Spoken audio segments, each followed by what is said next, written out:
అందరికీ నమస్కారం. యువత 18 సంవత్సరాలు నిండిన యువతి యువకులందరూ కూడా ఆగస్టు 31 లోపల మీ ఓటుని నమోదు చేసుకోండి.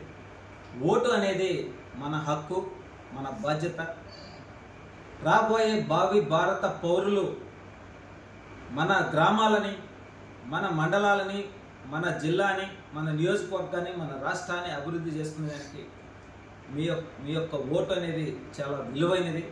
కాబట్టి ప్రతి ఒక్కరూ కూడా ఓటు అనేది మన ఆయుధం, మన హక్కు. కాబట్టి మీ ఓటుని ఖచ్చితంగా నమోదు చేసుకొని యువతి యువకులందరూ కూడా ఏదైతే గత 5 సంవత్సరాలు వాలంటీర్లుగా చేసి ఎటు కాకుండా జీవితాలు సర్వనాశనం అయిపోయి 5 సంవత్సరాల పాటు వైసీపీ ప్రభుత్వంలో 5,000 జీతానికి మీరు పనిచేసి మీరు సేవ చేస్తున్నారా, మీరు జీతానికి పనిచేస్తున్నారా అర్థం లేకుండా మీ జీవితాలను నాశనం చేశారు.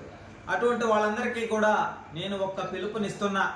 మీరందరూ కూడా రాబోయే స్థానిక ఎన్నికలలో మన గ్రామాలని అభివృద్ధి చేసుకునేదానికి ప్రజల యొక్క నాడి తెలిసినటువంటి యువతి యువకులారా గ్రాడ్యుయేట్ చేసి, పోస్ట్ గ్రాడ్యుయేట్ చేసి 5,000 జీతానికి పనిచేసిన మీరందరూ కూడా నేడు రాజకీయాలలోకి రండి. గ్రామ స్థాయిలో మన గ్రామాల అభివృద్ధికి బాటలు వేయండి. మీలాంటి వారు ఉత్సాహవంతులు రాజకీయాలలోకి వచ్చి నిలబడితే మేమంతా అండగా ఉంటాం. జనసేన పార్టీ అండగా ఉంటుంది. మన పల్చటి పల్లెలని అభివృద్ధి చేసుకునేదానికి మంచి బాటలు వేసిన అవుతారు. మీరు అక్కడ పడ్డ కష్టం వృధా అయినా ఇక్కడ పడే కష్టం వృధా కాదు. కూటమి ప్రభుత్వం ఎప్పుడూ కూడా గ్రామాల అభివృద్ధి, పల్లెల అభివృద్ధి, పల్లెలే పట్టుకొమ్మలు అనేటువంటి నినాదంతో వెళ్తూ పంచాయతీరాజ్ శాఖ మంత్రిగా మా అధినేత డిప్యూటీ సీఎం పవన్ కళ్యాణ్ గారు ఇప్పటికే దేశంలో మొదటి స్థానంలో ఈ రాష్ట్రాన్ని అభివృద్ధిలో నిలబెట్టడం జరిగింది.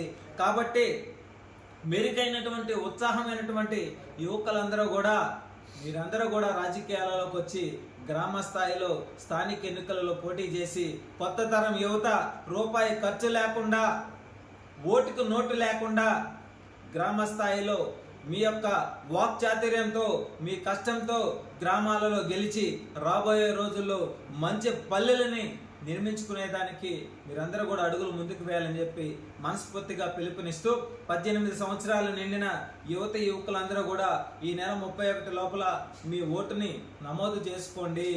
దాని వలన మనకి ఎంతో ఉపయోగం, మన భవిష్యత్తు, మన రాష్ట్ర అభివృద్ధి ఇవన్నీ కూడా మీ మీద ఆధారపడి ఉన్నాయని చెప్పి మనస్ఫూర్తిగా తెలియజేస్తూ ఉన్నాయి. జై భీమ్.